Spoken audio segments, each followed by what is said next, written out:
모하! 안녕하세요. 세상의 모든 공포와 미스테리를 소개하는 남자, 모켄입니다. 오늘은 공포라디오 대신 미스테리에 목말라 하고 계신 구독자분들을 위해서 저 모켄이 특별히 엄선해 고른 히데이 미스테리 사건을 소개해드리고 싶어 이 주제를 들고 왔는데요. 바로 디아틀로프 원정대 실종 사건입니다. 미스테리 사건을 좋아하시는 분들이라면 한 번쯤은 들어본 적도 있으실 텐데요. 아직까지도 이 사건에 대한 모든 의문점들이 풀리지 않아 음모론까지 제기되고 있는 매우 유명해진 이 미스테리한 사건을 저 모켄이 재미있게 들려드리겠습니다. 모켄 채널 고정.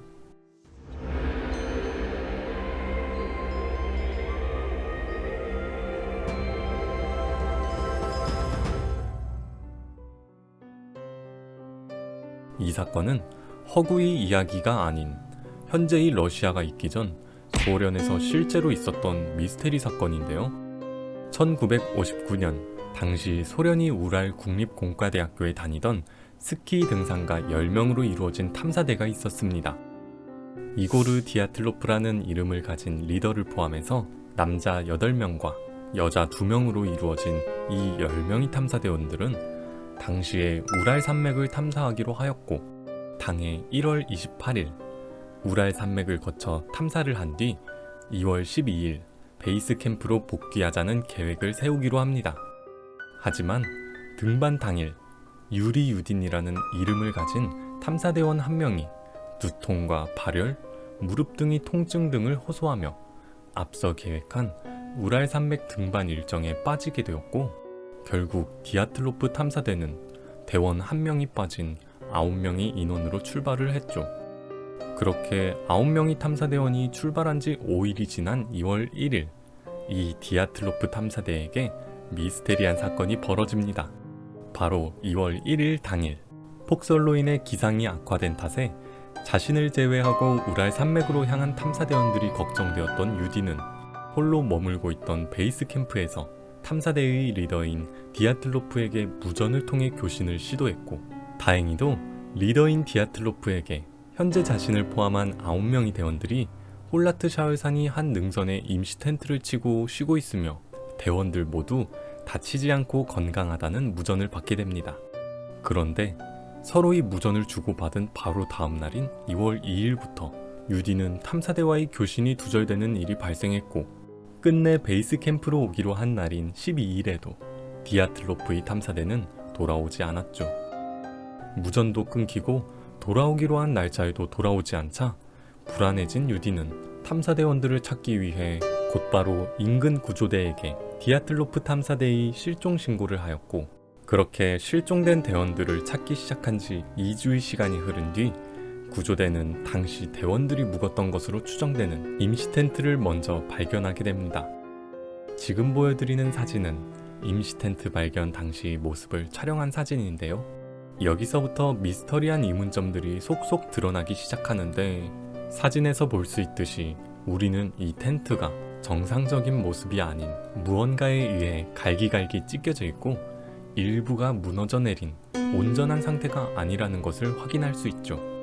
후에 이 텐트를 조사한 결과가 발표되었고 텐트를 외부에서 찢은 게 아닌 안에서 밖을 향해 찢었다는 설명과 함께 이어서 임시 텐트로부터 1.5km 떨어진 주변 반경에서 4명의 대원을 제외한 5명의 대원 시신을 먼저 발견하게 됩니다. 하지만 충격적이게도 발견된 몇몇의 대원들은 모두 영하 30도의 주변 기후에도 불구 신발도 신지 않은 그저 속옷만을 입은 상태였고 더욱 소름 끼치는 건 5명의 대원 모두 알 수 없는 무언가를 바라보며 공포에 질린 것 같은 얼굴을 하고 있었다라는 점이죠. 우선 이 사건이 모든 의문점은 영상이 후반에 다루도록 하고 그렇게 9명의 대원들 중 일부인 5명을 찾은 뒤 나머지 4명의 대원을 수색하는 작업은 당시 기상 조건이 나쁜 탓에 일정이 연기가 됩니다. 연기가 된 일정에도 불구하고 끝까지 포기하지 않고 수색에 총력을 가한 마침내 2월 2일 무전이 두절된 사건 발생 당일 기점으로 약 3달 후인 5월 4일에 드디어 나머지 탐사대원 4명마저 주변 인근이 숲에서 발견하게 되고, 이렇게 탐사 일정에 빠졌던 유딘을 제외한 디아틀로프 탐사대 9명의 시신을 모두 찾게 되었죠.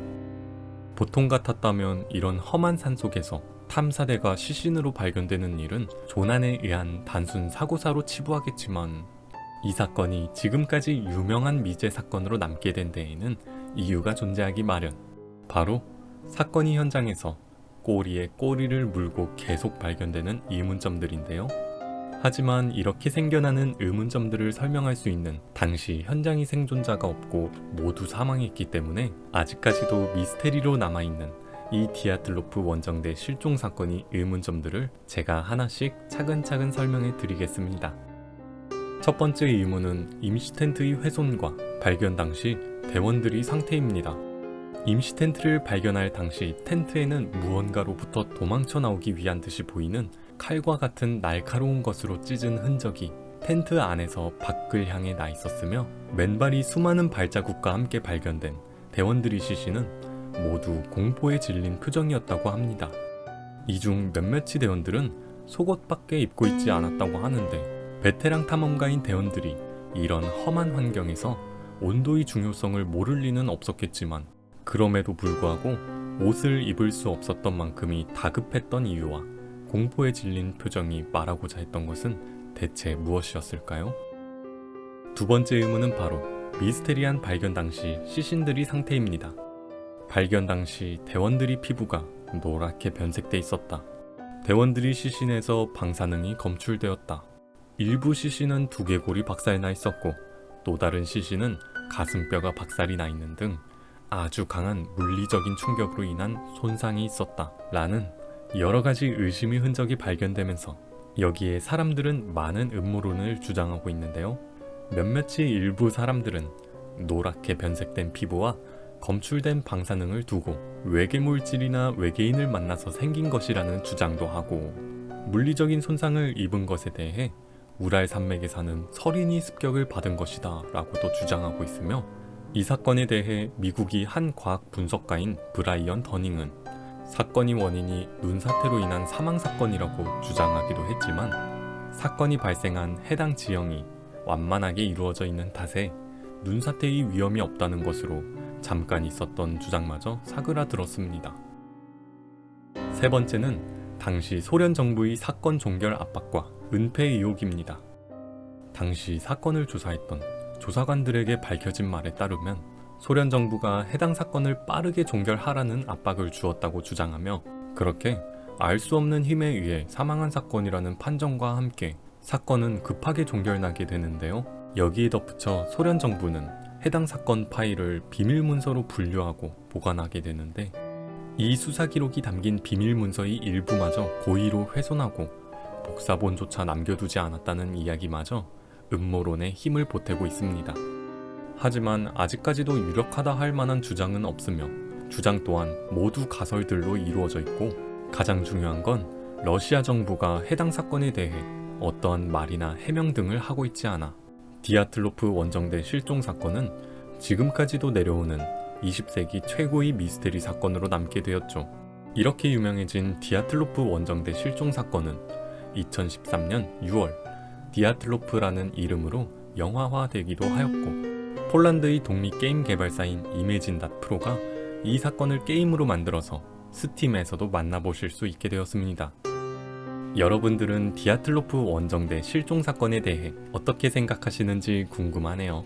저는 정말 타임머신이 발명된다면 이때로 돌아가 사건의 진실을 보고 싶을 정도인데, 많은 가설들 중에 정답은 있었는지, 대원들이 사망한 이유가 정말이지 궁금해 죽겠습니다.